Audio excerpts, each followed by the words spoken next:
Step by step on business. That's on my mama, watch me spin on me and split, now I can't feel it. We in the trap, we sold the city on my biddy. Take these diamonds off and show you how we lit it. What up, y'all? Welcome back to another episode of Before the Horn podcast. I am your host, Dino. As well, hosting with me, I got my boy Lil. What's doing? I got my boy Day. And y'all know we talked about it a million times. We're going to be starting to bring a lot more guests on here. So I'm going to let my guest introduce himself. Go ahead, my boy. What's up, y'all? My name's Devaria. I'm from Georgia. I'm a sports enthusiast. I mainly follow a lot of college. I dip a little into NFL, and I'm big into a lot of wrestling as well. Yes, sir. Yes, sir. My boy D, I'm happy to have you on here, bro. But as y'all know, coming back with another 4 topics. This time we're going to be starting it off with UFC. Y'all knew last Saturday it was UFC 299. Was that 2 days ago? Yeah, 2 days ago. UFC 299. It was a big one. It was a fun one to watch. We're going to be breaking that one down first. Followed that. I got to laugh when I talk about this one, bro, because the Anthony Joshua versus Francis Ngannou, we're going to be talking about that. We're going to be talking about that, but I got to laugh when I even bring it up because I laugh every time I even read the dude's name, bro. It's hilarious. But after that, I don't know if y'all seen this weekend, man, but that LSU South Carolina women's college basketball game, it was fire. It was some fireworks. And it was some punches thrown. We're going to be talking about that one, too, because there was a lot said after that game, and there was a lot going into that game, and there was a lot of stakes at hand. So we're going to be talking about that one, too. And today, man, today has been crazy in general for NFL free agency. It's been crazy starting up, and it's going to be crazy going into the next week. We're going to be talking about that one, too. It was some surprising moves today. So, Day, let's get to that first one. Let's get it. Episode 51. You already know we're going to kick off with UFC 299. It went down this weekend in Miami. It was lit. Let's get into the main card. Let's start it off. In the bantamweight division, we saw Petr Yan score a unanimous decision against Song Yadong. Honestly, Petr Yan, he was worrying me in the first round because he looked very, very hesitant. And you could tell he was scared of the takedowns. He was probably traumatized from the previous fight he had against Merab Davashvili. And you could tell Song was putting it on in the first round. Second round, Petr Yan was slightly better, but he definitely won that round. He kept advancing forward, and he got into his game. He started becoming the fighter we know. He started becoming a really good striker on his feet, just with his hands, and he was working the jab, working 1-2, the hooks and uppercuts. They were definitely getting there. And the third round was very, very close, actually. It was getting really close, and I was like, damn, Petr Yan about to have his 4th straight loss. It's not looking good for him. But he scored that takedown, and it made him get the win. So, hey, he'll climb up in the bantamweight rankings, but a good win by Petr Yan. This is a much-needed win for Petr Yan, given the circumstances coming off, I think, 3 straight losses. So this is one that he had to get if he still wanted to be one of those top guys. You got to think about what he's been through these last couple of years, from losing the title because of disqualification to then going to beating Sanhagen and losing 3 straight to Sterling O'Malley and Dashvili. So this is one that he really needed just to show that, he still is one of those top guys and don't fall into that gatekeeper status almost, that a lot of these top fighters fall into after a few couple losses at the top. But I think it was a big overall win. I think his championship pedigree, showed out a little bit in that third round when he needed to, win the fight on the scorecard. He did what he had to do to get the third round to win this fight. Yeah, I agree with that too. I'm gonna be honest with. I honestly thought Petr Yan was gonna. I thought he was gonna lose, bro. I'm gonna be honest. I thought he was gonna lose. Like you said, Day, in that first round, he did look scared, bro. He looked like he did not want to fight. And then y'all seen they was about to fight in weigh-ins, so I was open. I thought I was gonna see some fireworks in this fight. It kind of was it was off to me. It was off, but he did jump back into the fight, and it was really just all strikes. That was really all he was hitting him with was all strikes, and Song all Song was trying to do was hit them leg kicks. So I mean, it was more of a boring fight, if you ask me. I'm gonna be honest with you. It wasn't as good as a fight as I thought it was gonna be. As far as what I seen before they fought, you know what I mean? I was hoping to see some fireworks with this. Yeah, I'm just gonna piggyback guess of what everybody else said. He it was a needed fight for him. He had a few he was on a losing streak, and uh, you hate to see that from somebody that's like been up there at the top. So to get back there up to the top, he's gotta beat somebody good out. So Song's not a hard one to beat. Let's move on to the welterweight division. We saw Jack Della Maddalena defeat Gilbert Burns via third round TKO. Gilbert Burns never fails to disappoint me. As much as I love Dorino, he never fails to disappoint me.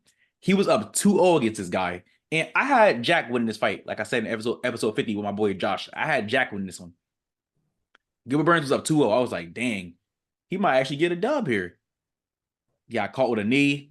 And after that, it was over. And I was like, this man, Gilbert Burns. Usman beat him in 2021. Usman really like kind of shook him up. And he had some impressive fights after Kamaru Usman, but he hasn't been the same. So, hey, good win by Jack. He'll go move up in this division for sure. This one was tough to see, just because Gilbert kind of controlled this fight for most of this fight. He was winning. Yeah. It was just one of them classic cases of you make it to the buzzer and this fight is yours. This fight is in the bag. And it's crazy how fast times can change and how quick, you could be, one fight away from fighting for the title almost, that we thought, he was next up, given that, he was so active. He fought in January, April, and then May of last year. And then he blew out his shoulder and lost to Bilal Muhammad. If he would have won that fight, we was already kind of seeing his praise that he needs the title fight, especially if he would have won that one. Now we're looking at what's next for him, given the fact that, the guy that he just lost to is ranked number 11 in the UFC. This moves Jack Della Maddalena up and probably into the top 5. Now he's, the next one of those guys is going to be vying for that 170 belt, with the Shavkats, the Ian Garys, the Bilal Muhammads. He's up there with them. So, this 170 division starting to have a couple contenders pop up through the weed works. But it was a good win for Jack Della Maddalena. Showed that he belongs and he's one of those top guys. And, it's never over until that last buzzer, as you can see. Yeah, that's a fact. I mean, I do think Jack Della's on his way up now. I feel like this was a well-needed win, just like you said. And beating Gilbert Burns. Gilbert Burns, he's fought some of the greats already. He's been there, you know what I mean? So it's only right to be somebody that's already been there for you to actually move up and to fight some of them next great fighters. And I feel like that was the best move from him. And yeah, I thought he was gonna lose this. I thought it was over with. And in the third, he actually came out. Gilbert Burns came out pretty good in the third. It wasn't like he came out bad at all. It was, I don't know what changed the tide. I don't know if he got tired. I don't know what it was, bro. But he just it folded on him. It folded on him, and I don't know. I really would. I mean, I'll ask y'all after my boy Finley go. I'll ask y'all what y'all really think was next for Burns, but I don't even know what's next for that man. Gilbert Burns, he's one of the best. So like, definitely beating him is gonna put somebody up. Like Jack Della. I mean, like being down, like getting beat, like 2 rounds consecutively and going out there in the third round, being able to like stay patient and still be in the fight like that is pretty crazy. It's good on him. So he's gonna go up pretty good. So all props to him for staying in that fight. All right, let's get on to the next one. Also in the welterweight division, we saw the debut of Michael Venom Page, and he scored a win over Kevin Holland via unanimous decision. Love to see that Michael Page finally debuted in the UFC from Bellator. But this fight, I was not impressed by neither one of these guys. Well, let's be real. Kevin Holland, we all know he plays too goddamn much. He plays way too much in the ring. This is why Kevin Holland will never be a top 5 contender in any division he goes up or down. And I don't care what no one says. He will never reach top 5 ever. He's already in his mid-30s, almost 40. And you got Michael Page as well. His stance was throwing me off, but it works for him.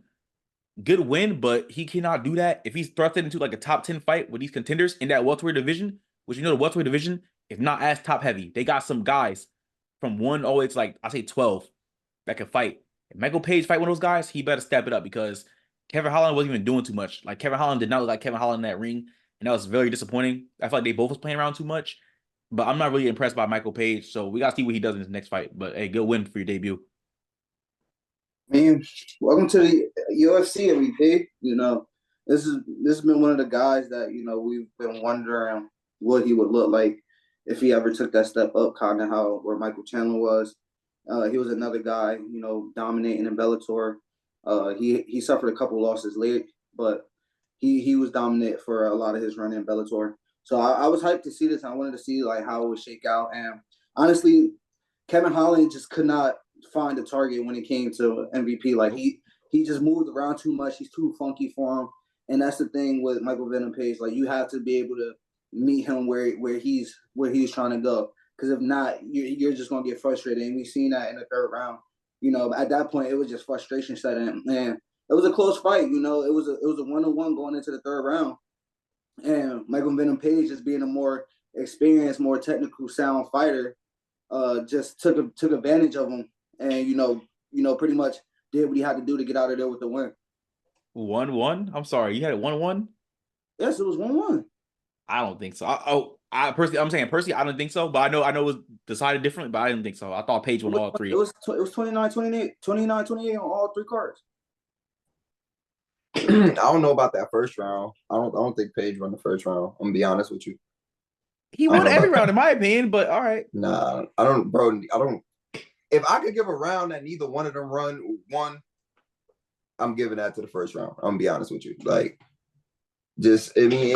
y'all both brought it up, man. It was a lot of dancing around and not enough fighting. It was a lot of dancing and not enough fighting. Kevin Holland, man, for somebody that lost their last four, well, not lost your last four, but you lost your last four in the last six that you fought. I was thinking for you to come out there and actually want to fight hard against somebody like Michael Page, who, y'all know me, I'm just getting in the UFC that much. I've never seen Michael Page before. So I'm hoping that, he comes in there and actually does something against him, bro. It was a piss poor performance, if you ask me. What? What? This man. Yeah.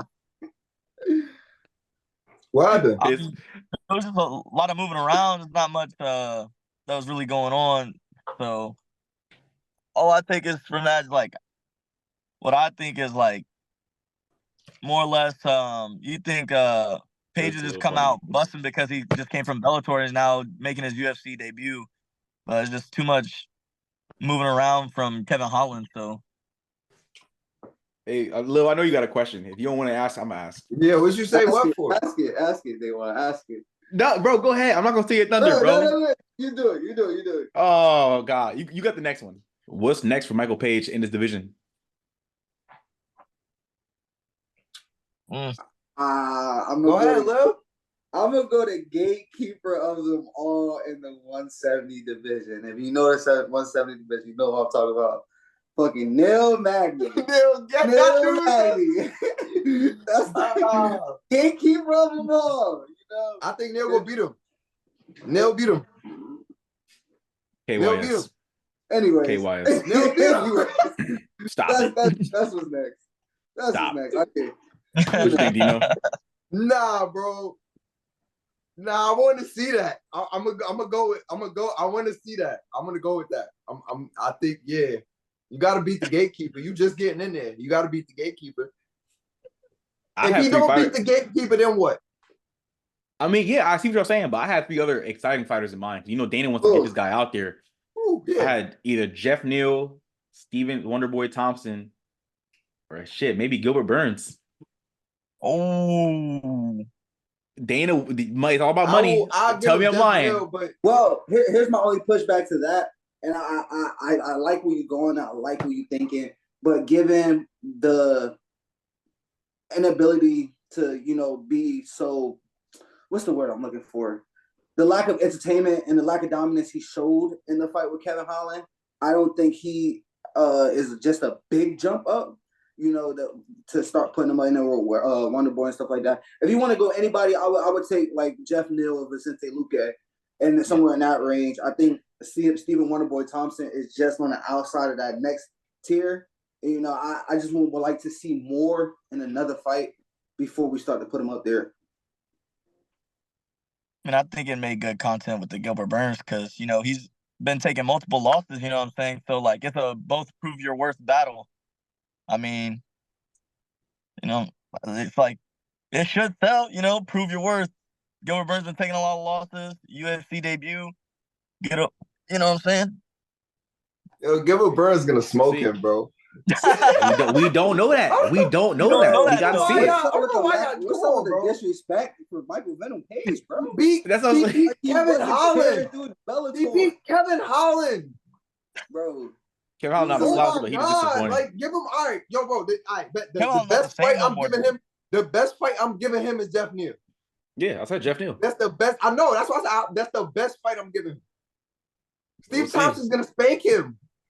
Gilbert Burns is going to spank him. Check out your Remember feet I at said first. this. Remember I said this. The disrespect. Remember I said this. All right. We're going to run this back. We definitely will. Episode 51. All right, let's move on to the co-main event. In the lightweight division, we saw Dustin Diamond Poirier knock out Benoit Saint Denis via second round. Not gonna lie, I had Dustin Poirier losing this fight just off the fact that he was contemplating retirement prior to this fight. I'm not disrespecting Dustin. It's just I think every time he fights a good, I'm not gonna say Benoit's a slouch. I didn't hear nothing you said, Lil. I didn't say anything. Go ahead. I'm not saying Cap. anything. Go ahead. Go ahead. Anyway, whatever. I'm not saying Benoit's a slouch. Before the fight, I said Benoit hasn't fought anyone as good as Dustin Poirier, but Dustin can be questionable sometimes. He has great hands, but why the hell you try to attempt a guillotine 6 or 7 times? It was not working. He kept trying to attempt that guillotine. Like there were so many memes made about Dustin Poirier attempting a guillotine. Like everybody was like, "Stop attempting the guillotine." He kept doing it. That first round, Benoit was pushing the pace. He was going a little bit too fast. He was tiring himself out. Like, bro, you gotta remember, Dustin Poirier used to fight in 5 rounds. Benoit's not used to that. And it really showed in the second round. Dustin caught him with the right. You know, Dustin, once he pulled him shorts up, he get going like boom, boom, boom, boom, knocked him out. So, hey. Moving like he on the block. Hey, Dustin Poirier, good win. You've been having my respect, but I think it's time for you to get a title shot next. I don't like the Dustin Poirier disrespect. Like, see, bro. I don't like the Dustin Here you Poirier go. disrespect. I don't think he disrespected him. No, this I didn't is the disrespect same him. guy. This is the same guy that only lost to in the last since 2017. He has only lost to Khabib, Charles Oliveira, and Justin Gaethje. Come on, man. He's still that guy, bro. He's still that guy. I don't want to hear it, bro. You can't just put him in there with anybody. Yes, and I get it. Benoit Saint Denis is up and coming. He's rising, and you know he might be the next thing up in the 155 division. But Dustin Poirier is not that guy. You better test that out against. You better go against Matisse Gamrot or Benil Dariush or somebody like that. Come on, stop it, bro. Stop. There's levels to this, bro. You're right. It is levels to this. Dustin Poirier is legit. Like he still can be a title contender. He's not far off from being a title contender. He's only behind Charles Oliveira and Justin Gaethje for in rankings. So man, y'all gotta put some respect on his name, man. I mean, I'm gonna put respect on his name. You feel me? I like Dustin Poirier. Y'all know since I started watching UFC, I've been big on the experience. Dustin Poirier is one that's very experienced, over damn near almost 40 fights in his career. So he's been there. He's done that. I wouldn't have bet against him. You're bugging, Day, for betting against him. I'm gonna be honest.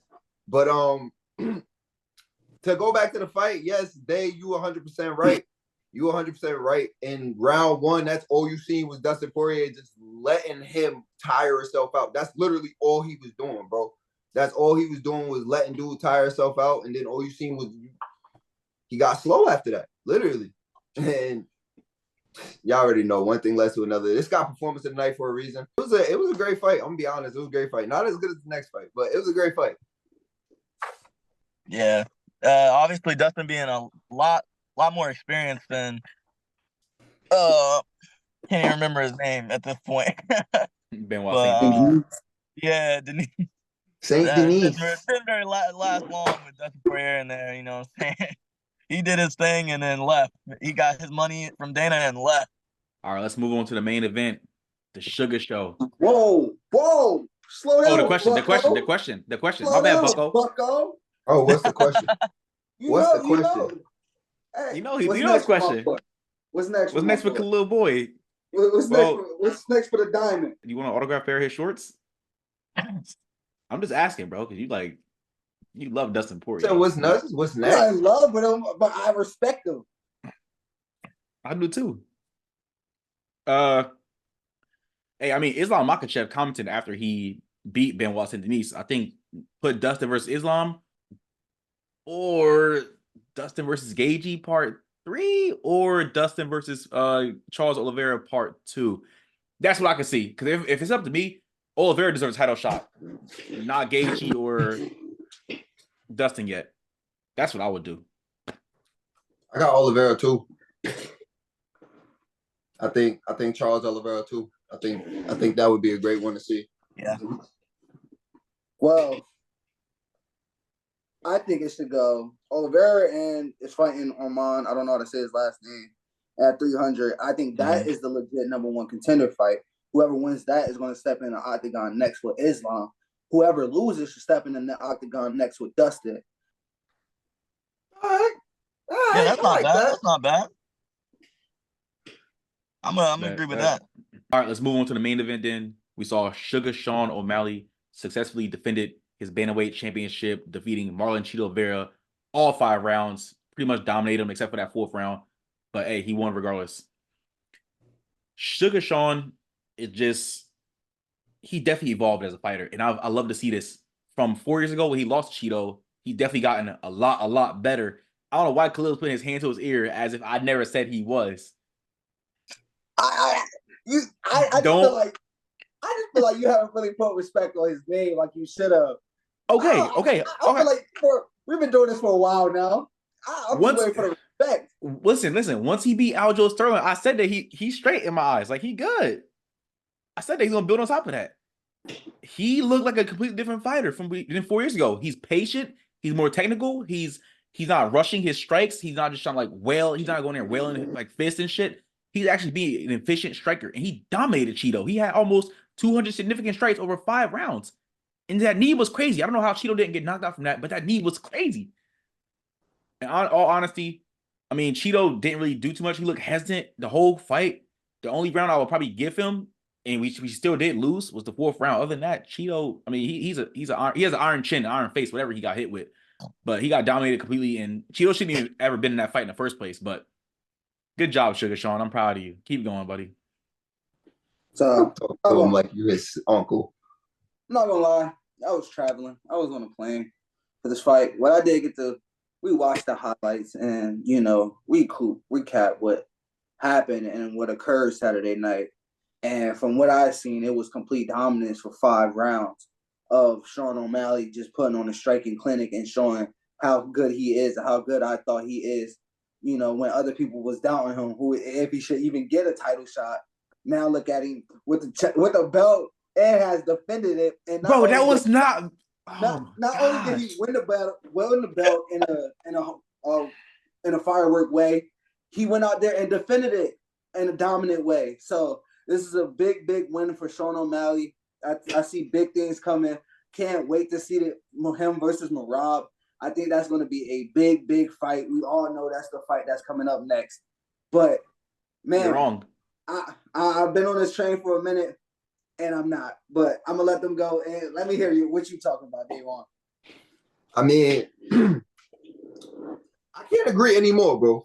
He came out there straight surgical from the jump. From round 1, he was surgical, counters, knee kicks. I mean, the only thing Chito got, the only thing at all I see Chito actually accomplished was that one hit to the nose that he had in round 4 and that one big body shot that he had in round 5. We almost dropped him at the end of the round, but that was it. That was really all that I seen Chito was able to accomplish. Sean O'Malley came in there and did absolutely anything that he wanted to do. That was exactly what I seen, bro. He did exactly what he played his game. He fought the way he fights and got out of there that way. I'm going to be honest. If I was Chito, you have to try something else. You can't fight the way this man wants you to fight. Like, that's exactly how I go. But I got a question, but I'm gonna let Finley go first. The reason why this was Sean O'Malley said this is not his actual loss. Like, he got his loss back. Yeah, he said that. He did I hate when you say that, bro. He lost. He said he lost. It's okay. He lost. Okay, He lost. It's okay. He got it back. He got it back in blood. He good. Himself. If he wasn't injured, he was running that. He was striking him, staying in there, striking with him. I understand that, but I'm saying I know that. I'm not hating on his loss. It's just one loss, bro. It's okay. You're the champion of the world. Just take that loss and move on. You got it back in blood. Stop But it bringing was that good. one It was loss, good please. marketing play for real though. It was good marketing play because I don't think Cheeto should have been in that ring with Sean O'Malley in a championship belt fight at all. It was straightly for Sean O'Malley to go in there and get his one loss revenge back and up the ante on the card. And that's exactly what he did. He went in there and murdered him. 5 rounds. Massacre. Yo, listen, I don't know if y'all seen after the fight, but he called out His name's part of I know how to say it. That's why I told Khalil. Yeah. That's why I said, Khalil, you're wrong. He called him out. Now look, but he gotta go up. He gotta go up the class. No. Thank you. No. Now here we go. Stop this. He gotta go up a division. No. Look. No. Go ahead. Go. He does not deserve it. He does not deserve it. I don't. Thank you. No. Exactly. Thank you. I said that. So wait. So y'all don't see it happening at all. It's gonna happen. It's gonna happen. He's gonna get murked. No, it's not. He's gonna get murked. He called out Ilya Taporia. Yeah. Think about the people who have gotten, the double champ, the shot at the double champ recently. Volk, who ran his division. Adesanya, who ran his division. You gotta do something in your division before you move up. You can't just move up after one defense, boy. Think about it. Islam talking about moving up. He hasn't defended against a 55er yet. Taporia talking about fighting. That's true. That's true. I didn't even get a chance to say my defense. My piece. I'm tired of the talk. Say your question. Say your question. All right, that was the answer. All right, I see how you feel about it. So I understand. All right. Would I want to see this? No. I'm gonna be honest. I wouldn't want to see this. I think people really underestimate what it takes to move up a division and fight those to move up a division and fight one of the lower guys is gonna be a challenge. To move up a division and fight the champ is Sean O'Malley in his mouth been getting into pause mad crazy. I was about to get mad crazy with that. I had to pause that. You about to get sloppy with it too. Yeah. Yo, it's crazy. Yo, son, why'd you do that? You didn't even need to add to that. But look, the way Sean been talking on Twitter and everything else, bro, somebody gonna kill that man. I don't know why he keeps doing it. I don't know, man. But look, I don't think that fight should happen. I don't think UFC even needs that right now. I'm gonna be honest with you. So I think it's all talk. It's all propaganda. So we all know Mayrob definitely deserves the title shot. Why did he call Ilya Taporia? Is he ducking Mayrob? Because we know Mayrob is gonna murk O'Malley. I'm sorry, Mayrob is a good striker. He's a good grappler. Yes, he is. He's gonna listen. I'm not disrespecting Sean O'Malley. See, Khalil thinks I'm hating.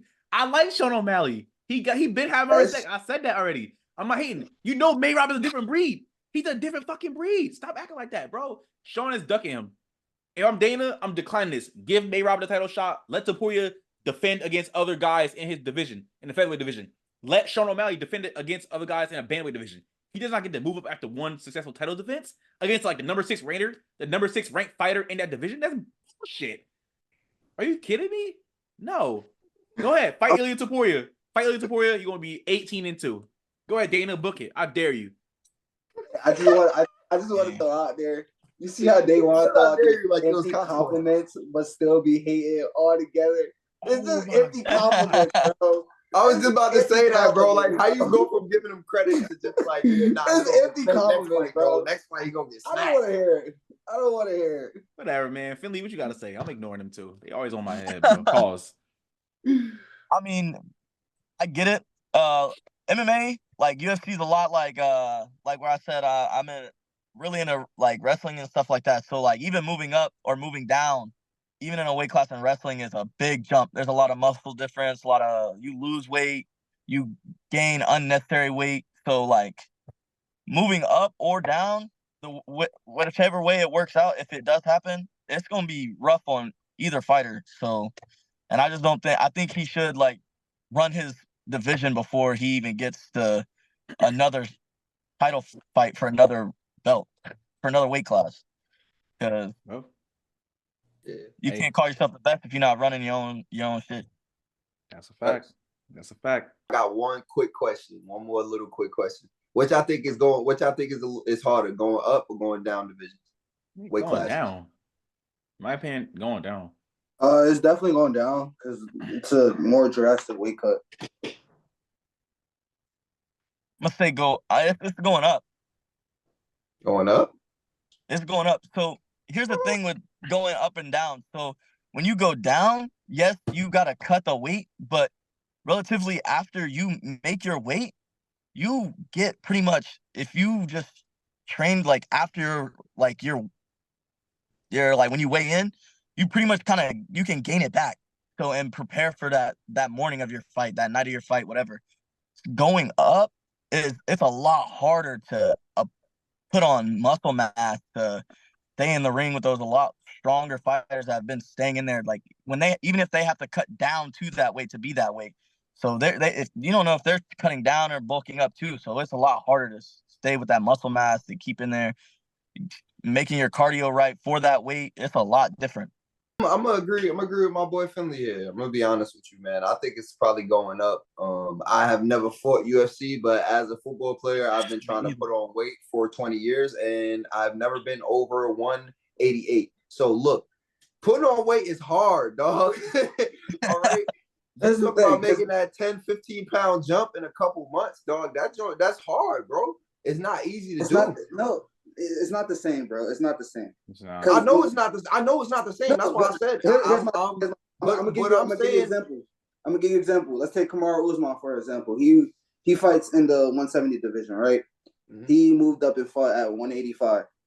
You know he walks around at 205, right? Like it's not like he does not have to cut. Like he still has to cut weight from where he walks around at. Like they don't walk around at 170. No, they walk around 20 to 30 pounds heavier. Like Aljamain Sterling's like 170 right now. Mm-hmm. He was fighting 135. Like you got to cut weight either way. It's just a shorter weight cut.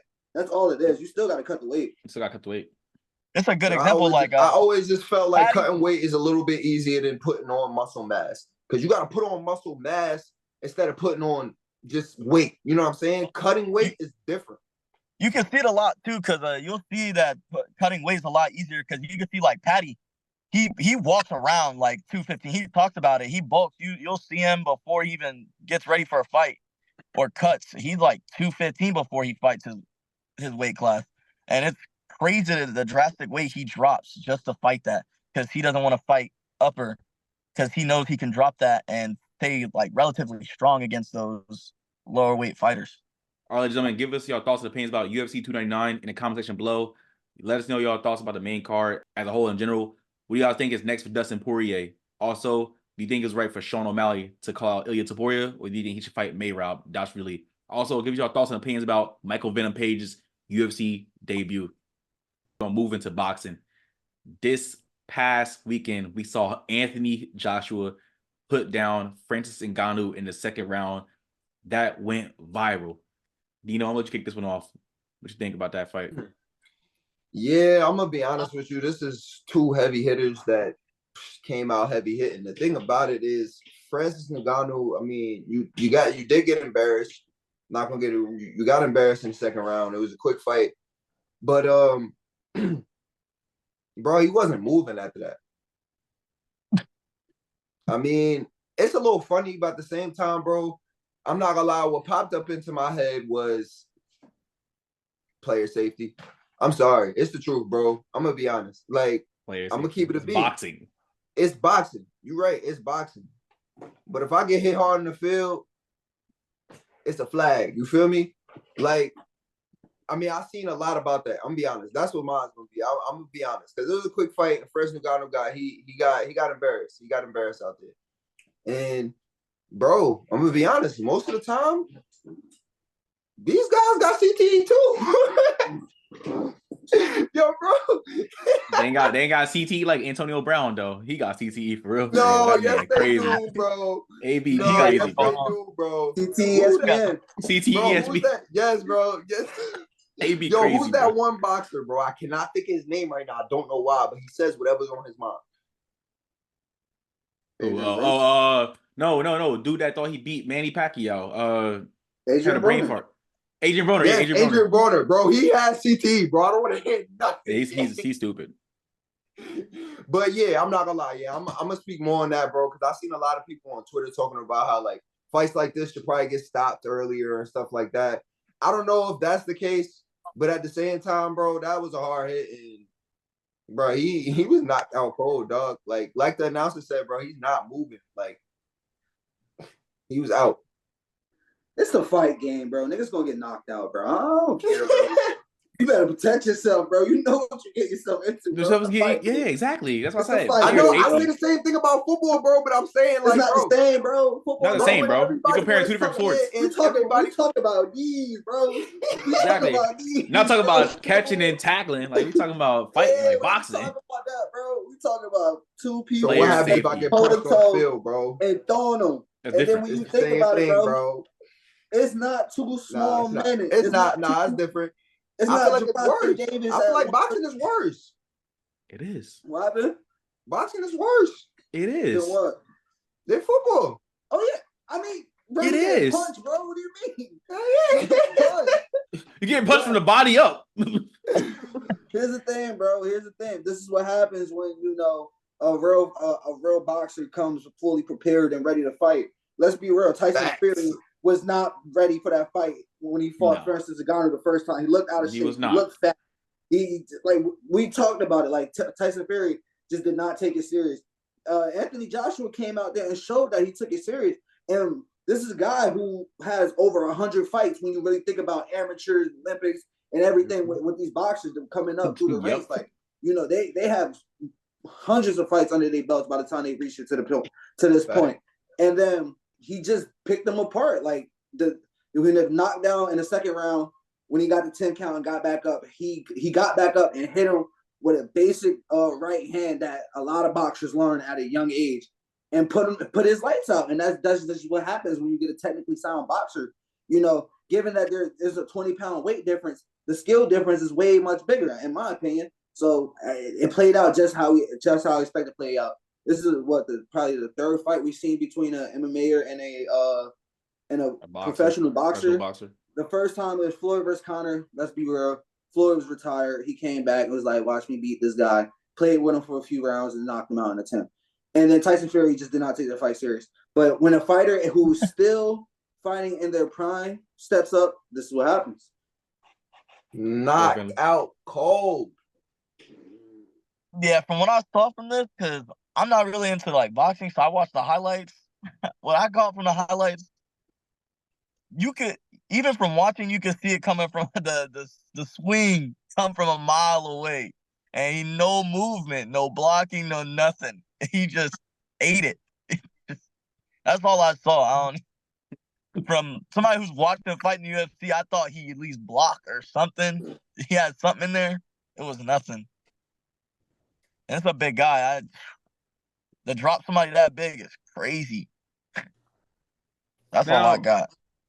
Honestly, again, like Khalil said, Tyson Fury, he was very disappointed in that fight when he fought Francis Ngannou a handful of months ago. He looked out of shape. He looked ready, but he still won. The judges robbed Francis Ngannou, not gonna lie. But I knew Ngannou had too much dip on his ship when he accepted his fight, and they did this. And Anthony Joshua, you just look at him like this guy got power. Like he can actually like strike efficiently. I'm not saying Ngannou's not a bad boxer at all, but this is a professional fighter. This is a former unified champion, like me and Josh said on episode 50. This is not something you do. And he went out there and got put on his ass in the second round. This man went viral. Davis made memes out of him. Everybody made memes out of him. It was crazy. Dude, they were quick. They was quick with it too. It was so quick. Bro, right after the fight, bro. He was still asleep. The man was he was still down. He was still down. He was like right after, bro. Like literally right after. Like it was like 2 minutes after the fight, and Khalil sent the meme to our DM page on Instagram. Khalil was like, it started, and this man was doing a break dance. He was on a dance floor. I'm like, oh yeah, this is horrible. Like this is extremely horrible. Like you can go on your explore page and type and put hashtag Francis Ngannou, and this man is hella mean. But that was just. I'm cool off that. If I'm in Ngannou, bro, you might want to get back in the UFC. You might want to get back in the octagon, bro. Go fight John Jones. Get back in the UFC. Stop playing games. Like, you're not a boxer, bro. All right. So what do y'all think is next for Francis after this? I just said what I had to say. Go back to UFC. Take your ass back there. Well, that's not Bro, either you go back to UFC or you just stop fighting in general, bro. Like, for real. You just out here looking for a name somewhere, bro. Like, you looking to put your name somewhere and it's not working, bro. That's not how it works in fighting. I'm sorry. That's just not how it goes in fighting. Maybe in different sports, NBA, you could go overseas and make a name over there. NFL, you could go to Canada, UFL. In fighting, it does not work that way, dog. You don't just bounce around and think you finna beat up on people, bro. Like, you 0-2 in boxing right now. And one person didn't even take you serious. Like, nah, like I said, bro, he go back to UFC or he just stops fighting in general. Like, just quit it, bro. Go be a talks man or something. Definitely got to go back to the UFC. Boxing ain't his stint. Hell yeah. Damn, that's what. It's like everybody's going to disregard the PFL. Like, he's not signed to the PFL right now. But, okay, in my personal opinion, this is the last relevant fight he's having for the foreseeable future, in my personal opinion. I don't care for anybody he fights in the PFL, if I'm being honest. If he's not fighting in the UFC, I really don't care for it. I tried to tune into the Bellator versus PFL little extravaganza thing that they had. It looked like UFC prelims. I'm sorry. Like, I just can't do it. I'm just not doing it, especially if you got to pay for it. I'm not doing it. So, like, you can miss me with that. And I just don't see it in the boxing ring. Like, his best bet is to come back to the UFC, but it's not happening. Him and Dana, that relationship is though. Yeah, that relationship is sour to this point. So, like I said, this is the last, I guess, relevant fight I think he's going to have for the foreseeable future. Well, we all said our thoughts and opinions. We want to hear your thoughts and opinions. Leave it all in the comment section below. Give us your thoughts and opinions about the fight that went down between Anthony Joshua and Francis Ngannou. Do you think Francis Ngannou accepted this fight too quick, or do you think it was just right for him? After this loss, he's 0-2 now. What do you think is next for Francis Ngannou, like Khalil asked? We want to hear all that in the comment section below. Let's move on to the next topic. Women's college basketball. In an SEC tournament game, we saw LSU versus South Carolina. South Carolina went on and got the win, but a brawl had ensued, which led to many players being ejected. Khalil, let's hear it from you, man. You kick this topic off. What do you think about that whole thing that happened between LSU and South Carolina women's basketball teams? I'm gonna jump into it, but I just want to say, like, this basketball game was a very good basketball game between two of the top programs in college basketball. You know, the former national champions versus the national champions from 2 years ago, going head-to-head. Dawn Staley versus Kim Mulkey. All the storylines was there. Angel Reese versus Camila Cardozo. And I'm going to be honest, it did not disappoint. From tip-off till, you know, the whole brawl started, Angel Reese and Camila Cardozo was going at it. Camila Cardozo is 6'7", 6'8". Angel Reese is 6'3", and she was not giving an inch. You know, she from Baltimore. She don't play like that. You feel me? So she stood her ground. Don't get me wrong. Like, they were going at it. This was a very, very chippy game from tip-off that ensued over and spilled over to late in the fourth quarter where, you know, where everybody probably see that at this point where Camila Cardozo, Flau'jae Johnson bumps one of South Carolina players, Camila Cardozo, runs up on her and give her a nice shove to the ground. And then Mayhem breaks loose. Flau'jae Johnson, brother, jumps over the scorer's table. I guess he pulled up on Camila Cardozo and noticed she was 6'7". It's like, oh, let me chill out. Yeah, that was funny. Bro, he pulled up on her like he's about to do something. What you gonna do, hit a woman? Are you serious, bro? What? Nah, he pulled out. He looked. Hey, Philly, those your folks. He looked like somebody get me. Those your folks, Philly, because they from Savannah, Georgia. They from your area. Hey, that's crazy. Hey, but like, honestly, like this, I think the aftermath of this thing is just gonna take on a shelf of its own. When you look at it now, LSU only gonna have, I think 6 players come the start of for the first round of the tournament, and South Carolina's going to have 5, and they're going to be missing Camila Cardozo, their best player, in my opinion. So this is going to be a big blow from the aftermath. And another thing as well is the comments that was made after between the both coaches. You know, Dawn Staley, I think she approached everything with class and, you know, addressed everything the right way. On the other side, Kim Mulkey, you know, who's been controversial in the past, has another controversial comment, talk about, you know, let Camila Cardozo try that on Angel Reese and, like, kind of insinuated instead of trying to downplay the situation. She tries to upplay it a little bit. And I think that's not a good thing to especially advertise a sport that's on a rise that, you know, received a lot of criticism in the past just because it's women's basketball. You don't want to bring negative attention to it. Let's stay positive. You know, South Carolina, LSU, Caitlin Clark, Juju Watkins. Let's keep the light on the game and keep growing the game. Facts. So I think that was the biggest issue is the comments after, especially from Camila Cardoza. But I think Dawn Staley handled it the right way. And hats off to South Carolina for going 32-0 in the regular season. And they're going to have the number 1 seed, but only 5 players for their first round matchup against a 116 matchup, which shouldn't be too hard. But they do only have 5 players, so we'll see. Whoa. That's gonna be tough. Whoa. This is March Madness we talking about. It don't matter what seed. It don't matter what seed you are. That's what I'm saying. That's gonna be tough. It has shown. We've seen it. But South Carolina dominant though. I'm not downplaying anything. I know There's South Carolina's a difference different between breed. Don't get me wrong. the top of the line in women's and a mid-major. But it's a half a team, bro. It's a half a team, bro. This is a half a team we talking about. This is a half a team we talking about. Dawn Staley better make sure them girls conditioned up because they about to be playing hella minutes in that first round game. Ooh, they'll be doing sprints out in the court, outside, all that. Y'all better be ready. Sure, I mean LSU too, but LSU got a few players that already play 40 minutes a game, so that go all 40 minutes. So that's the biggest help. But other than that, it'll be all right. It's my first time ever so I watched the highlights. It's my first time ever really watching or getting into the sport. I paid attention in last year watching LSU and all that. So I seen South Carolina's prior game, the Tennessee game, that was a whole game in its own. And they came in this game trying to stand on business with LSU because they knew it was going to be a tough game in this SEC championship. And they was not playing no games for real. But I think he was talking about moving on, that just having 5 players in that tournament is they better stay conditioned because that's a lot of minutes. Especially if you ain't a starter or you're not starting, you gotta pick it up. Yeah, I mean, it's really not too much to say. All I'm gonna say is that it was a great game for sure. And the game prior South Carolina had with Tennessee was great as well. That you bring that up. It was a phenomenal game. Women's basketball is definitely evolving. We talk about Caitlin Clark, Juju Watkins, Angel Reese, and Flaw J. Still, you got Cardosa. These teams are great teams. They play in one of the best conferences in athletic sports in general for collegiate sports. What ensued Saturday, it was kind of disappointing, but I'm happy that both coaches pretty much handled the way they handled in a way, except at the press conference. But these two teams can have a possibility of seeing each other in the March Madness tournament. I would love to see this again when they are at full strength apiece, but for South Carolina and for both teams actually, having no players suspended is going to really hurt. But I agree with Khalil. I think they can get past the first round. It's going to be tough. I'm not saying it's a gimme, but them players better be conditioned. I'm gonna start off with really the game. I mainly want to touch on what the LSU head coach was saying.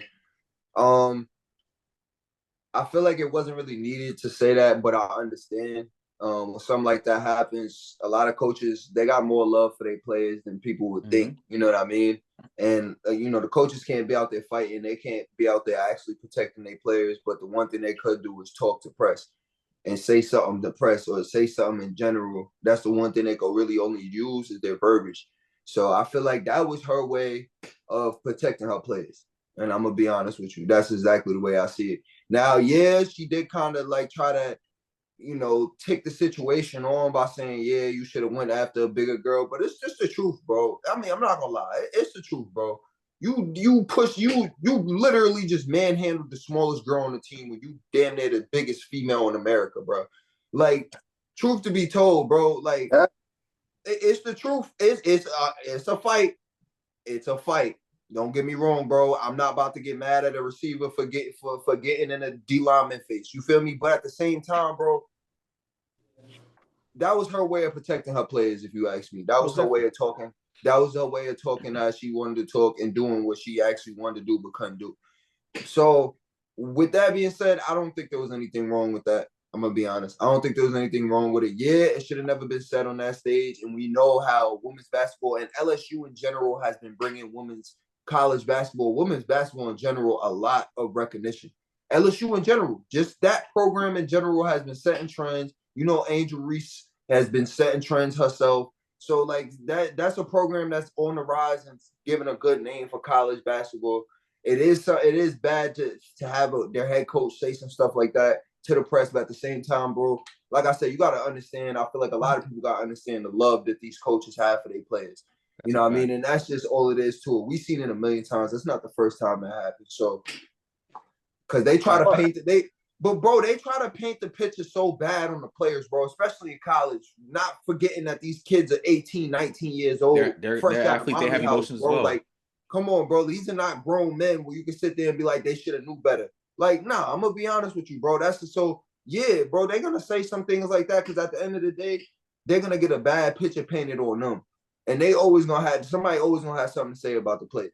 You know what I'm saying? And the coaches the only ones that can really defend them. Nah, I'm sorry. I just can't. And I get it if it was a player, but this is a coach we're talking about. And a coach that's been around for a while. And you just can't, throw comments out there like that. Whether if that's how you feel or not. And everybody, this, if you've been around sports or not, you may feel one way, but you don't say that to the public. You don't say that to a press, to a press conference. Oh, yeah, wait, like, no, you just can't do that, especially let alone a player says that, let alone a coach. That just makes it so much more worse because this is a leader of women, and she's been around the game for the longest. She's a national championship coach. She's won multiple natties. Like, it's not like some young coach on a rock. No, she's been around for a while, and it's not the only outlandish comments that she has. She had outlandish comments from, if you want to date back to when Brittany Griner was at Baylor. I was just about to say. Like, you want to go, like, she has a track record of stuff like this. So, like, it's just not okay at a certain point. Like, I get, emotions are high, but no, it's not okay at that certain point. That's a fact. Well, ladies and gentlemen, give us your thoughts and opinions about the whole LSU and South Carolina women's basketball game brawl that went down over the weekend. Do you think the players were wrong, or do you think the players rightfully were in their emotions? They're just athletes, like Dino said. Also, give us your thoughts and opinions on how the head coaches of both programs handled it at the press conference. Do you think LSU's women's basketball coach should handle it differently, or do you think she said what she said? Like Dino said, she just have love for her players. But overall, I want to hear your thoughts about the brawl and what down this weekend in general. Also, how do you think LSU and South Carolina are going to fare with their ejected players out? Moving on to the last topic of the night, NFL free agency has been freaking insane. It has been bonkers. We're going to have a group discussion and talk about the big splash that occurred over the past couple of days. Yes, sir. I got 3 team winners for y'all that I think won already just today. And they already kind of winning as far as free agency goes. And the last one y'all gonna feel weird about, but hear me out. All right, just hear me out. First one I'm gonna say is the Pittsburgh Steelers. You sound rushed for pretty much nothing. I'm gonna be honest with you. You sound. I don't know why you said that. Look at him. No, but listen. I know. No. Look. He about to pee on himself. But look. I feel the same way about Russ, bro. I feel the same way about him as a player, not about how Denver did him. I don't care what you say about how Denver did him, bro. That was wrong. But as a player, he's been an underachiever. But he's going to an underachieving team in general. He's going to a team with zero leadership. Now we know he's not. Hold on. Zero leadership. You forgot who their head coach is, sir? Mike Tomlin. Yeah, Mike Tomlin's a leader. He's a winning head coach. Go, bro. You need a. But player-wise, yeah. Player-wise, Cam Hayward. Patrick, like TJ bro, that's a defense. The defense is always going to be good because of that, bro. Because they had defensive leaders. I'm talking offensively right now. Yeah, I get where he's talking about the offensive leaders. You're going to an offensive team where their leadership is based off of their best player. George Pickens is their leader right now, bro. I mean, you can't the sleep young on boy. Najee Harris. It's the truth. Forget Najee Harris. It's the truth. Najee Harris is what? Najee Harris. Are you come on, bro? Like Russ brings a locker room together. Derrick Henry, bro. Russ is the guy to bring a locker room together. I'm not saying that he's going to bring the locker room together. That's why I said, together. Dino, you messed up by saying the Steelers. He's a lot more of a leader than what they have right now, bro. He's a lot more of a leader than what they had. Denver might have not took him serious. Denver might not have. They might not have. Serious? Have you heard Richard Sherman and them talk? Bro, that's Richard Sherman. You talk about people who's not playing right now, bro. No, I'm saying when they were teammates of Russ, he wasn't the locker. Like he's never been known as a guy to bring the locker room together. I don't think he's gonna bring the locker room together, bro. But they don't have a lick of leadership though, bro. They have not one experienced player on that offense that can say, yeah, bro, let me show you how to win. At least Russ knows how to win, bro. All right, Steelers. Next team. Yeah. Yeah. All right. Yeah, next team. All right. I ain't arguing about Pittsburgh. All right, Steelers. I'm gonna go with the Commanders. And another team. Bro, y'all looking at me like this is the draft or something. Like they just got 40 players, bro. Like I'm bringing up one player each. Like relax on y'all faces right now. Y'all pissing me off. All right, my bad, bro. I'm sorry. Yeah, bro. Like y'all wilding right now. I'm bringing up one player. Who signed multiple players other than the Eagles? Okay. Like I was saying, bro, the Commanders signed another good player, another player that's top 10, Austin Eckler, to not close to nothing. They're paying the man $5.5 million a year. Like, as far as the running back market goes, we know the running back market is pretty much shit. But I mean, from what Saquon just got paid, from even what Drake Swift just got paid, getting paid $5.5 is nothing at all. I'm gonna be honest with you. So I mean, they fill that void in not having a number one back and having a top 10 back there that pretty much is gonna fill that void. I'm gonna be honest with you. My last team, y'all gonna be weak when y'all hear me though, but y'all gonna have to hear me out. The New York Giants. No, that one's understandable. Please, I want to hear this. I want to hear this. Hear me out. I'm hearing it because all your teams so far have been bad. I'm not gonna lie, bro. Hear me out. Like what? Hear me out. All right, so here Brian we go. Burns. The reason Brian Burns is a big reason why they got to win, because Brian Burns is definitely a top 10 pass rusher, and they got him for a bag of chips and Skittles. And I mean, I'm gonna be honest with you, to get something like that for what they traded him for is pretty damn good. And they're not gonna have to pay him as much either. I'm gonna be honest with you, because you're getting him off franchise tag. So they got rid of Saquon. Saquon was one of their biggest issues. Not saying as far as offensively, like what his production on the field went, but as far as front office goes, they got rid of an issue that they wasn't trying to pay. They wasn't trying to pay. So whose issue? Who fault that? Is that the organization fault or Saquon's fault? It's not Saquon's fault. I'm not gonna say it's Saquon's fault, but it was an issue within the organization, bro.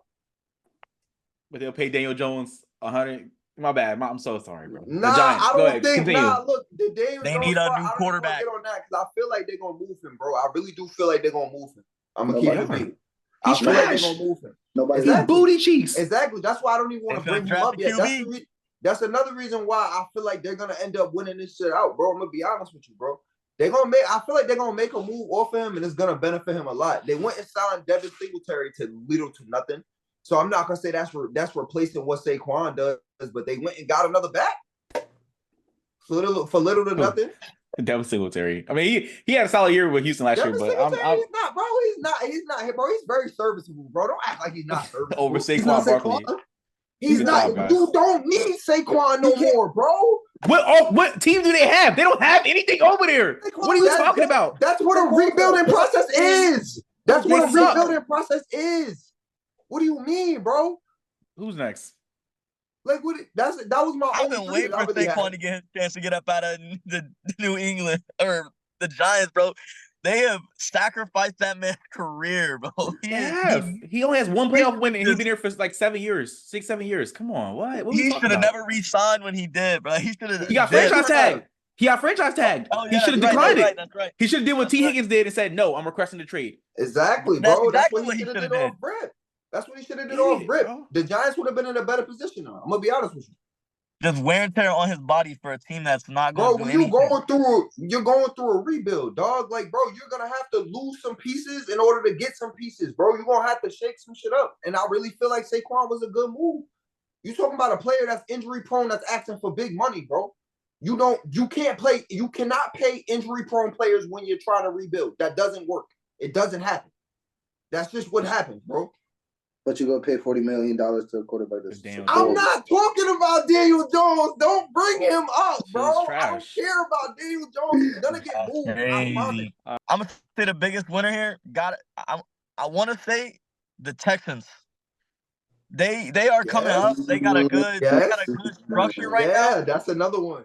They got a good structure going on right now. They did really good with CJ Stroud and adding to the defense with Alabama.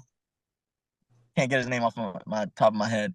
They got young receivers. They re-signed another one. Didn't they just get Jeff Okuda too? Yeah, they just got Jeff Okuda from the Falcons. Who cares about him?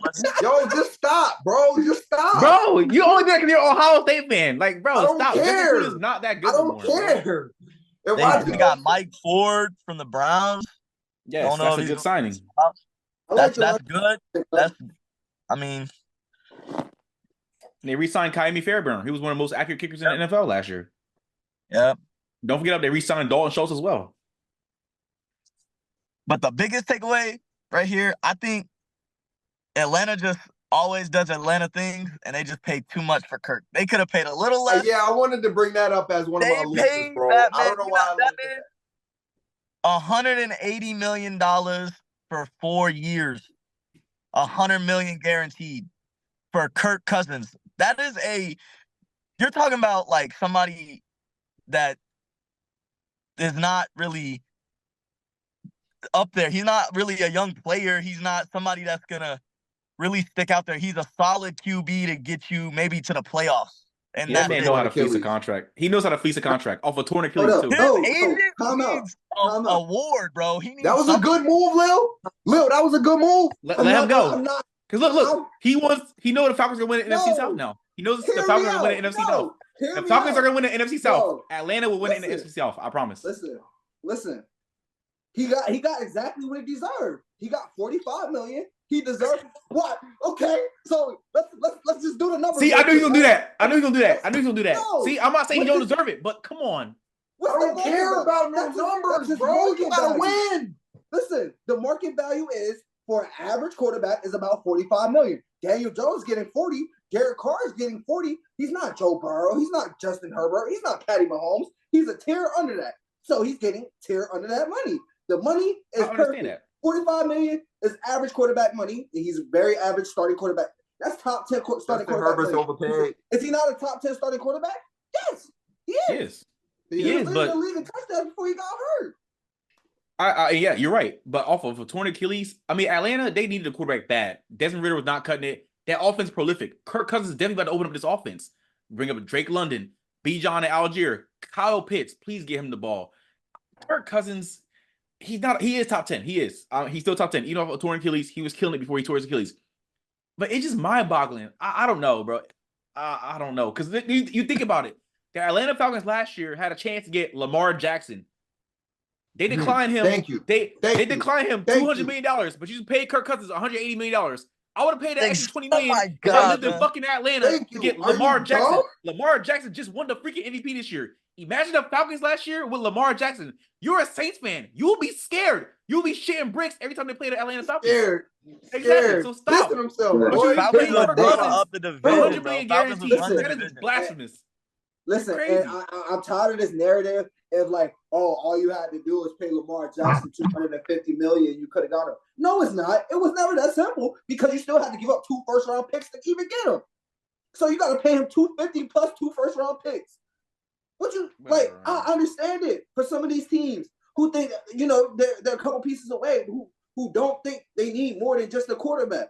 Why would I mortgage my future and I can't put the pieces around them now? I can't put the groceries around them. That's my only opinion on it. But for the Kirk Cousins contract, it's exactly what it should be. I'm not mad at it at all. I respect it. I'm not mad at the contract. I'm mad at, again, I don't care, bro. Yeah, give up them first 2. You're talking about Lamar Jackson, bro. Like, what do you mean? You give up the first 2 rounds. You pay that man. He just shown why you pay that man. Like, he just showed it. You do that. And I'm sorry, bro. Yeah, Kirk Cousins does have great numbers. His career numbers are essentially better than freaking Dak's. But yeah. But how many playoff wins he got in that, bro? Like, how many underachieving seasons is this man gonna have with stacked numbers, top 5 numbers? Like, come on, I think honestly, the play I would have seen Atlanta like to do is at least try to go and get somebody that's in a bad situation right now. That's I'm not gonna say he's like Jay Fields. I would say Justin Fields. I would love to see Atlanta go and get Justin Fields and put him in a scheme and with around young players. to get them because they got Bijan, Drake London, the Pitts. tight end, like Kyle Kyle Pitts. Pitts. It's all young players. So develop your team. It put Justin Fields in a good situation. I mean, he had those few older veteran receivers he had there or whatnot, but like the offensive coordinator, whoever was over there is terrible. They need to do something over there in Chicago. And that's what I would like to see in Atlanta do, but they went high and to the right and paid Kirk Cousins. But anyways, the other big take I got from this was Josh Jacobs over Aaron Jones. The Packers moved from Aaron Jones to Josh Jacobs. Was it a good move? Was it a bad move? I'm in mixed feelings because from my opinion, Aaron Jones wasn't doing too bad. He was solid. He was fine when he came back from injury. Yeah, like, so why release somebody? Yeah. I didn't understand that either. Yeah. That move didn't make sense. Yeah. It didn't. Like, you had Aaron Jones, he was dealing with a hamstring injury all year, but when he came back, he helped the Packers get in the playoffs. Josh Jacobs only had one good year. It was 2022. He's had a lot of injury concerns as well. So I was surprised that they got rid of him, but I mean, hey, it's oh well. But hey, in the process of the Packers getting rid of Aaron Jones, getting Josh Jacobs, they also signed who else? Finley? Oh, let me see. Hang on. Xavier McKinney. Yeah. Oh yeah, they did get Xavier McKinney too. That was a great pickup. That was a good pickup. They stink up. Because they got rid of Douglas. Bro, I'm mad. Douglas just went to the Jags, which is honestly, I would say a good pickup for the Jags. So it's all a good play around. So fuck Roswell Douglas. Hey, I wanted to really bring this one. Oh, you got something? No, go ahead. I was gonna say they got rid of Darnell Savage, so they definitely got to upgrade at Savage. Upgrade at safety with Xavier McKinney. A team that flew under the radar, and they didn't bring in anybody new, but I liked what they did this offseason. They got Chris Jones back, paid him, found a way to keep L'Jarius Sneed, and then also found a way to keep Drew Tranquil, who was a very solid piece on that defense as well. What? You wipe your mouth? Yeah. You wipe your mouth, bro. Why are you so salty, bro? All right. I'm sorry. Never mind. My bad. Bro, I'm just saying, bro. You love the Chiefs, bro. Just say you a Chiefs fan. Bro, why are you so salty? I'm not salty. All right, go ahead. You're bugging, bro. He's not a Chiefs fan, bro. He's not a Chiefs fan. He's a Cowboys fan. He's a Dallas fan. Yeah, Jerry Jones sleeping right now. That's all I gotta say. Listen, I'm just saying, when we talk about teams and needing to make moves coming into this offseason, who needed to, when the teams had the biggest question marks, what was the Chiefs' biggest question marks? How can you keep Chris Jones and L'Jarius Sneed and keep that whole defense together, which was one of the best defenses in the NFL? And they found a way to do it. And listen, I think it was just a very good move. They figured out how to get Chris Jones under contract. And I told y'all a year ago going into the season that Chris Jones is the best D tackle in football, and he got paid like it. Thank you. I'll take a bow to that because you feel me, true teller, strikes again, as always. Like Dennis mentioned, Michael Pittman just got re-signed. They tagged him, then they re-signed him for 3 years, $70 million, 46 guaranteed. But I think that's kind of the underrated move that the Colts have made because they also found a way to keep Zaire Franklin for 3 years at $31 million, and that was a young guy who was coming on strong, who was playing so good. They got rid of a former All-Pro linebacker because how good he was playing. Right. And I feel like you got him for just over $10 million a year, which is pretty much a bargain for a very, very good linebacker. And I felt like, that's going to be a very solid building block. And like you mentioned, I think the Michael Pittman deal is rightfully so. I'm sorry. Like, he was 3 years, 70, so just over 20-something million. That's about what 24 year, 23, 24. That's about what a high-end receiver is going for nowadays. Think about it. The franchise tag is $20 million. I think just under $20 million. That's what T. Higgins and them going to be getting if you get franchise tag. And you got to think, the star wide receivers, the Jamar Chases, the Justin Jeffersons, they're going more around 30. They're looking to get 30. They're looking to hit that Tyreek Hill number. So yeah, they getting that bag. I feel like this is just right for a young team that's trying to get pieces around a very young quarterback to get him a safety net and a true solid receiver. And that's what you need. You need pieces around a young guy that he can trust and he can rely on. And Michael Pittman is a guy that you can trust and you can rely on. He hasn't had the most eye-popping numbers, but he's been very solid. So from that standpoint, like, I felt like it was a good move. Another one I thought was, and this happened a few days ago, with the trade for Jerry Jeudy for the Cleveland Browns. That offense now, well, Amari Cooper, Jerry Jeudy, Elijah Moore, David Njoku. You got Nick David Chubb that's Bell. gonna be in that backfield. Jerome Ford, Deshaun Watson. You know, I ain't gonna mention who will be on, but anyway, we ain't gonna mention him. But you know, they put a lot of pieces around it, and this could be one of the most explosive offenses if they could put it together between the run and the pass. When you add a Jerry Jeudy, who's been very underwhelming as a number one receiver, and he doesn't have to be a number one receiver now. He could be a very solid number two, and then you have a very good slot receiver, and with Elijah Moore and one of the best pass catching tight ends in the league in David Njoku. So I think Cleveland Browns offense could be a problem for a Cleveland Browns defense, who was one of the best defense in the league last year. Well, I'm gonna get into mine. Well, first of all, I'm just confused why the Dallas Cowboys have not brought back anybody or made any attempts at free agency so far. Zero whatsoever. They're a team that needs help, in my opinion. I'm not gonna lie. They need help on offense.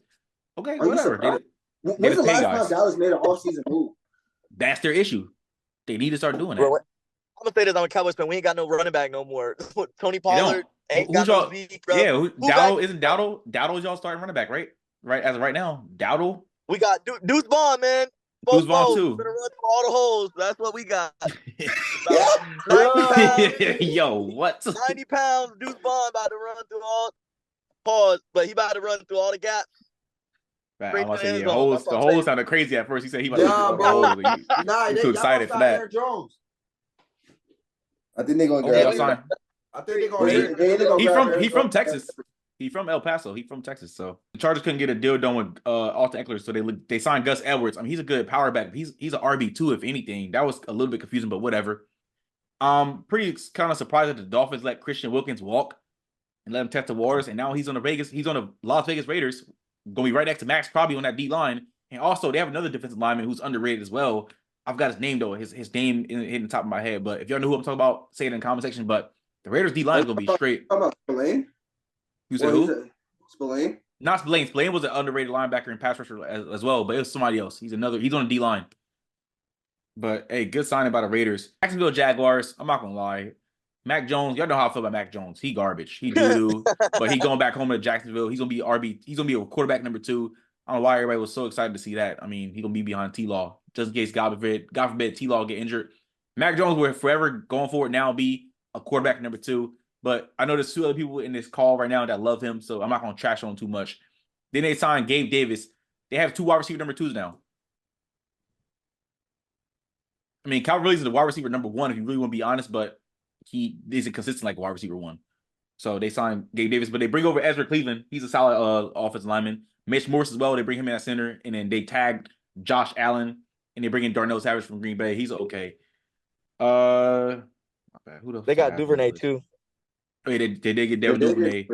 Yeah, 2 years. Yeah, but also last but not least, I'm not saying this because I'm an Eagles fan, but Philadelphia Eagles were very, very busy today. They re-signed their All-Pro guard. They brought back Brandon Graham, which I think y'all should let Brandon Graham walk after Fletcher Cox retired. You should let Brandon Graham go. Kelsey retired as well. I don't know why Khalil's yawning. We're really going to spank the Saints this upcoming year. But want me to tell you why? Y'all do what y'all always do. Y'all get stronger in strong positions, and y'all still have a weak ass secondary. But I was about to say that. I was about to say that. Finish, bro. I was about to say that. The Eagles did not address defense, but they did sign Julian Okwara. But I mean, he's a solid rotational edge rusher. But the Eagles, they rotate on the D line. But you bring in Saquon Barkley as well as you bring in Bryce Huff, who led the NFL in pressure rate last year and had over 10 sacks for the New York Jets. The Jets should not have let him walk. But the Eagles, they were busy as well day one. They're not going to stop being busy. But that's pretty much all I got to talk about for free agency. It was very, very busy today. I kind of wanted to bring up a couple losers too that I had. For one, the Dallas Cowboys. Y'all not making no moves. The people that y'all need to sign are just getting off the board right now. As far as running backs, y'all definitely need a running back bag. Y'all didn't re-sign y'all starter. Not like Tony Pollard really did anything last year, but y'all didn't really re-sign y'all starter. Y'all not re-signing one of y'all top O linemen, all pro for years, and Tyron Smith. And what are y'all doing, bro? I want to know, like, what moves y'all making right now, bro? Y'all didn't re-sign anybody. Y'all didn't sign anybody that was out. Like, there's a lot of people that's still out there. Don't get me wrong. It's a lot of people that's still going, that's going to drop off. But that's another team that I feel like really kind of dropped the ball. The advocate has something to say about that. Yeah, I want to hear this. Come on. I'm not an advocate. I just can't let y'all downplay team. Y'all, they were your Super Bowl pick last year. You picked the Cowboys to make the Super Bowl last year. Fans are saying the same thing. Okay. I picked them to make the Super Bowl. They didn't make the Super Bowl, but I picked them to win the division. You were delusional. They got bumped in the first round. Truth teller. So did the Eagles. But anyway. So what? I don't call myself the truth teller. You do. I am a truth teller. I tell the truth. I get a lot of shit right. Your team got bounced in the first round. Here's all I'm gonna say. Right? When you look at the Cowboys team, what do they really need to address? Linebacker and running back. Is there anything I'm missing? Just asking. O-line. Right tackle. Yeah. The hell Terrence Steele was trash. You trusting Terrence Steele? He's okay. Solid. He's okay. He got killed last year at almost every game. Watch his tape, please. Okay. I'm not saying he's fucking Dwayne Johnson or anything. He's okay. He's a starter. It's okay. But I mean, the Cowboys not a team who. When's the last time you heard them sign a big free agent or sign a big name free agent? Let's be real. Brandon Cooks last year? Huh? Brandon Cooks last year? They traded for Stephon him. Gilmore? They traded for him. Jerry Jones trying to do that. They traded for Stephon Gilmore? Trade again. Yes, they traded for him. Oh, yeah, they did trade for Gilmore. Those are trades. They don't ever. This is the same thing every year. They be like, "Oh, why the Cowboys haven't made no moves?" Because they don't. That's not what they do. They're one of the teams that draft really well. When you look at the guys that Dallas got, is mostly in-house guys that they went out and draft. Yeah, they do like the in-house stuff. So like, I wasn't expecting Dallas to like be making any move. I'm like, that's just my personal opinion. That's the only reason why I push back, because like this is what we've seen from Dallas. This is Dallas behavior. Let's be real. They never do anything. From being a Cowboys fan, I never hype myself up to see any Cowboys and early free agency. I just feel like I'm gonna watch all these other teams and I ain't gonna see no Cowboys logo anywhere. I don't know, Dave. You had the Eagles as winners, bro. I don't really got them as winners. I'm not gonna say they losers, but I don't got them as winners. I'm gonna be honest with you. I didn't say they were winners. I didn't say they were winners. I just talked about them. I just said they were busy. I didn't say they were winners. I just talked about them. I don't really necessarily like the moves that they made. I'm gonna be honest. And same thing Lil just said, bro. We just got stronger in places we was already strong. What did we sign Bryce Huff for? We had no reason to sign Bryce Huff. The Eagles literally about to let Hassan. The Eagles literally about to trade Hassan Reddick, and they're also thinking about letting Josh Sweat go as well. I mean, that's what they're thinking about doing. They didn't do it. Letting Nolan Smith go into his sophomore year. Josh Sweat, after signing Huff, they're probably gonna let Josh Sweat go, and Hassan Reddick's probably gonna get paid. Maybe. You just went out and signed. You just went and signed Saquon Barkley, who we did not need, and you let our number one rusher, you let our number one running back just walk and sign somewhere for less than what we signed Saquon for. They finna go draft some more Georgia players. It's okay. That's what it's looking like. They got an offensive tackle. Like, bro, I don't understand. I don't understand where they getting at with that. Like, yeah, all right, Landon Dickinson, keeping him in the house, that's great. That's fine. I mean, he's always a great person on the team in general. That's cool. Well, I mean, that's you went and signed the tight end for what? It's for depth, bro. Come on, he act like he's gonna play. He played like 10% of the games last year. I'm saying I don't necessarily like these moves at first, bro. Do you know how many safeties are on the market right now? And the safety market is low. Yeah, exactly. We tried to push for Xavier McKinney, and he just went to the Packers. Eagles and Packers were the last two teams for McKinney. We still looking at CJ Gardner-Johnson, which I don't care if we bring him back, and we're looking at Justin Simmons as well. It's just this. We're just getting started. Relax, like y'all need a corner or two. That's all I'm gonna say. I agree. The top 10 guy. Please don't start. Don't make my head hurt. I'm done. Don't make my head hurt, please. I'm gonna have flashbacks. Let's not act like Slay bad. Come on. Bradbury's terrible, but Slay's not bad. Slay didn't have a good year either last year, though. He didn't. No, he didn't. Our best DB last year was a white guy. Reed Blankenship. Was he? Damn, was he our best DB last year? He was voted into the Pro Bowl. Hey, there's another white DB coming up, but he's a dog. Hey, Cooper DeJean. And we about to draft him too. We about to draft him too, bro. Y'all gonna be the white first guys on our team defense, in NFL bro. history with 2 white DBs starting. Yeah, bro. I've never Hey. seen that. I feel like with Dion was shit like, be never funny, seen bro. a brother color. Hey, but Cooper DeJean done played every position though. Yo, bro. Nah, bro. Now that Pittsburgh and Falcons both got a quarterback, and those was the 2 spots Justin Fields was rumored to go, what do you think happens with him? I like how I zoomed in. That was hard. I was about to say, like, did he make that shit zoom in? Like, it was like this. Yo, bro, that shit be happening to me too. It's like every time you make a face, it's zoom in. What? I think he stays. I think bro, I've been saying it. Keep him. Why? I think they try and work around him after seeing like glimpses of what he can do when he's put with a good scheme. And I definitely don't think Caleb Williams should be the first quarterback off the board. I'm gonna be honest. That's personal opinion. His ego is taking him way down. Ooh, we might have to bring my boy back for when we had that I might have to bring you back on after that. I don't know what drugs you want. Whatever drugs you want, let me know. Let me know. Just let me know. I just don't hit me. Shoot me a text. I don't think he's ready for the Bears strengthened their defense. Their defense was pretty good, and they strengthened it a little bit. Well, with Kevin Byard? That's what they did the last 2 years. I'm saying they did that the last couple years. You picked them to make a playoffs after that last year. I did. So what? You picked the Cowboys to make the Super Bowl. The playoffs, though? Damn. Bro, you picked the Cowboys to make the Super Bowl. I don't know if you hear Super Bowl pick. Have you ever in your life seen them make a Super Bowl? Yo, No, bro. he hasn't. Yo, bro. Wasn't even thought of yet. Yo, bro. Yo, bro, you was in a nutsack last time they was in the Super Bowl. Wait, have y'all ever seen the 49ers in your life win a Super Bowl? I never seen them win it, but I seen them in it. I picked them to be in it. I didn't pick them to win it. Yes, you did. You picked them. I did just see this. I picked the Chiefs. I said Chiefs gonna win the Super Bowl. They go back to back. I said Chiefs Niners in the Super Bowl. I said Chiefs win it back to back. I said that. I picked Watch the tape. Eagles in the Super I got Bowl, the clips. and I picked the Eagles to win. That was just as bad as picking the Cowboys. It was, but I'm not the truth teller. Hey, it's not as bad as putting. It's not as bad as. It's not as bad. It's not as bad as putting James Bradbury in your top 10. I'm just trying to figure out. I ain't gonna lie. That gotta be that. Nah. Juwan Jennings in the top 10 is not Juwan Jennings. Bro, he got hurt. He was he wasn't gonna be top 10 regardless. He wasn't gonna be top 10, bro. He was never gonna be top 10. I don't care. Both of y'all both got 2 that's worse than Josh Sweat. I don't want to hear it.